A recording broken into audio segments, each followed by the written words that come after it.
अगर इंसान हिम्मत करे तो कुछ भी जो है इम्पॉसिबल नहीं है, अलबत्ता हर कोई चीज़ जो है वो पॉसिबल है। क्योंकि आजकल हम देखते हैं कि कश्मीर के अंदर जितने भी युवा पढ़े लिखे हैं वो कहीं ना कहीं जो है घर में बैठे हुए हैं, वो कोई जॉब नहीं कर रहे हैं, वो बेरोज़गारी से परेशान है। मगर आज हम आपको एक ऐसे नौजवान से मुलाकात कराएंगे जिनका ताल्लुक़ बारामुल्ला के रफ़ियाबाद से है। यहाँ पर जो है शहर श्रीनगर के अंदर टिफनाव में जो है शेफ़ का काम कर रहे हैं और उसके साथ साथ जो है कश्मीर एडमिनिस्ट्रेटिव सर्विस यानी केएस के एग्ज़ाम के लिए भी तैयारी कर रहे हैं। सबसे पहला भाईजान आपका नाम जानना चाहिए। मेरा नाम जाहिद बशीर भट्ट है सर। जाहिद साहब, जब हम कश्मीर की बात करते हैं हम देखते हैं बहुत सारे पढ़े लिखे नौजवान जो हैं वो घर में बैठते हैं, फ़ोन हाथ में या ब्लावर नीचे तो बैठे रहते हैं, परेशान होते हैं। तो कैसे आपके जहन में आइडिया आया कि एक साइड से मैं जॉब भी करूंगा और दूसरे साइड से मैं जो है कंटिन्यू स्टडी करूंगा और कश्मीर एडमिनिस्ट्रेटिव सर्विस के एग्ज़ाम के लिए आप स्टडी कर रहे हैं? आसान नहीं है। जब हम देखते हैं जम्मू कश्मीर के अंदर इसको एक टफ़ एग्ज़ाम माना जाता है, तो आप बताइए कि कैसे आपके जहन में आइडिया आया? बेसिकली सर, अगर मैं बात अपनी करूं तो I have been working here since 15th of May from 8 months। जी, लगभग 8 months से यहाँ पे काम कर रहा हूँ एज ए मैनेजर टिफ़िन और रेस्टोरेंट में। तो अगर मैं उससे पहले की बात करूं कि nobody advised me properly what should be better for your future, कि आपके फ्यूचर के लिए क्या बेहतर रहेगा, क्या बेहतर नहीं रहेगा।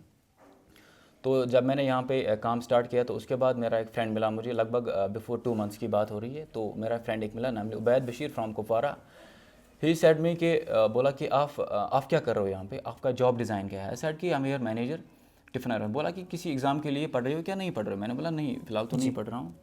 तो मैंने उसे वापस में सेम क्वेश्चन किया। आई सेड हिम कि आप क्या कर रहे हो? उसने बोला कि मैं केएस के लिए पढ़ रहा हूँ लगभग 3 सालों से। तो फिर उसने मुझे बोला, ही एडवाइज्ड मी प्रॉपरली, कि बोला कि आपके लिए क्या अच्छा रहेगा अगर क्यों ना आप एक काम करोगे, किसी एग्ज़ाम के लिए प्रिपरेशन करो। उसने मुझे यही एडवाइस की जो वो खुद करता था, तो उसने मुझे यही बोला कि आप भी यही करो, सेम सिचुएशन। उसने मुझे यही बोला कि क्यों ना आप भी किसी एग्ज़ाम के लिए प्रिपरेशन करो, वो आपके फ्यूचर के लिए बेहतर रहेगा।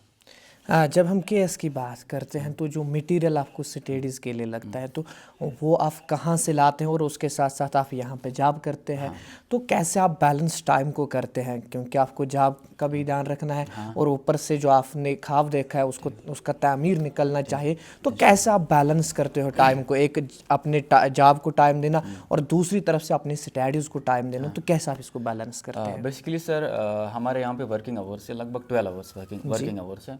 सुबह 9 AM to 10 PM तक मतलब ऑन ड्यूटी होता हूँ, 12 आवर्स वर्किंग आवर्स होते हैं। तो उसके बाद मैं लगभग 10:30 से लेकर 3:30 तक लाइब्रेरी, हमारे यहाँ पे ऊपर लाइब्रेरी पीस लाइब्रेरी है, तो वहीं पे जाकर मैं स्टडी करता हूँ सर, लगभग 6 आवर्स। जो इस रेस्टोरेंट के ओनर हैं, तो क्या उनकी तरफ से आपको सपोर्ट मिलता है? हाँ, उनकी मतलब he is saying this to me repeatedly that if you want to go ahead, if you want to preparing for some civil service exam, then you go, then I won't stop you ever. You can go and you can do.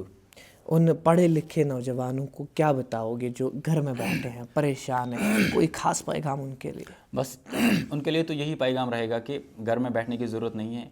Private sector, there are plenties of private sectors where you can work. बहुत सारे restaurants भी है, hotels भी है, बहुत सारे platforms भी है, प्राइवेट प्लेटफॉर्म्स जहाँ पे आप काम कर सकते हैं। और साथ में क्यों ना, मतलब अगर मैं इसके बारे में बात करूं कि आज के नौजवानों ने ये दिमाग में रखा है कि जो आजकल जॉब मिलना ये बहुत डिफ़िकल्ट है, बट दिस इज़ इम्पॉसिबल। मैं according to my point of view ये बात, दिस इज़ टोटली इम्पॉसिबल कि वो कहते हैं कि जॉब मिलना बहुत ही मुश्किल है। लेकिन नॉट, मेरे हिसाब से a person should be multitasking person. एक पर्सन को चाहिए कि वो मल्टीटास्किंग पर्सन, क्यों ना मैं ये काम भी करूँ वो काम भी करूँ, that would be very better for me.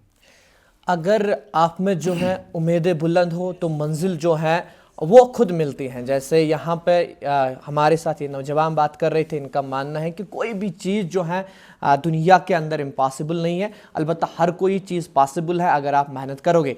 अपने साथी रूफ के साथ Shahid Hasan, the Earth News, Srinagar, Kashmir.